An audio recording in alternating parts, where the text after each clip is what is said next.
মানিকতলা উপনির্বাচনে তৃণমূল কংগ্রেসের পক্ষ থেকে প্রার্থী করা হয়েছে সুপ্তি পাণ্ডেকে। রাজ্যের প্রাক্তন মন্ত্রী সাধন পাণ্ডে স্ত্রীর নামেই ছাড়পত্র দিয়েছেন তৃণমূল সুপ্রিমো মমতা বন্দ্যোপাধ্যায়। তার নির্বাচনী এজেন্ট হচ্ছেন অনিন্দ্য রাউত এবং আহ্বায়ক হচ্ছেন কুণাল ঘোষ। 2022 সালের ফেব্রুয়ারি মাসে প্রয়াত হন মানিকতলার দীর্ঘদিনের বিধায়ক সাধন পাণ্ডে। সাধন পাণ্ডে প্রয়াত হওয়ার পর প্রায় 28 মাস পর মানিকতলা কেন্দ্রে উপনির্বাচন হচ্ছে। লোকসভা নির্বাচন শেষ হতে না হতেই উপনির্বাচনে দামামা বেজে যাওয়ার পরই এবার জোর কদমে চলছে প্রচার। রবিবাসরীয় সকালে মানিকতলা বাজার সংলগ্ন বিডন স্ট্রিট থেকে তৃণমূল কংগ্রেসের প্রাক্তন সাংসদ কুণাল ঘোষ প্রচার শুরু করেন মানিকতলা বিধানসভার উপনির্বাচনে প্রার্থী সুপ্তি পাণ্ডের সমর্থনে।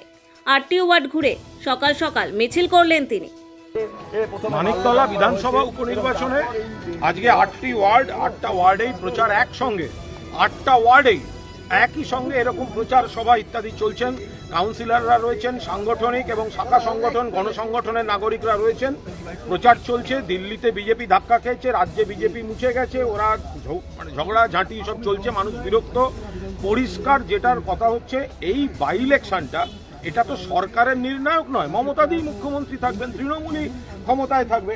এখানে তৃণমূলের বিধায়ক ছিলেন সাধন পাণ্ডে, এত কাজ করেছেন, ওরা মামলা করে আটকা রেখেছিল, মামলা থেকে পালিয়ে গেছে।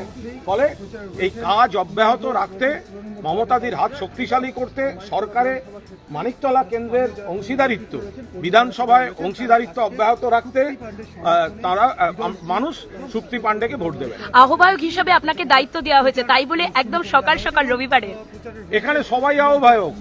এখানে এটা তৃণমূল পরিবার, ওগুলো হয়। এখানে প্রার্থী থেকে শুরু করে গোটা তৃণমূল পরিবার, সব ওয়ার্ডে কাউন্সিলররা রয়েছেন, ওয়ার্ড প্রেসিডেন্টরা রয়েছেন, শাখা সংগঠনের কর্মকর্তারা রয়েছেন, গণসংগঠনের কর্মকর্তারা রয়েছেন। ফলে এখানে কোর কমিটি বা কনভেনার এগুলো সব একটা আনুষ্ঠানিক, নিশ্চিতভাবে তারা তাদের কাজ করবেন, কিন্তু সবাই মিলে একটা পরিবার। আমরা তৃণমূল কংগ্রেসের সৈনিক।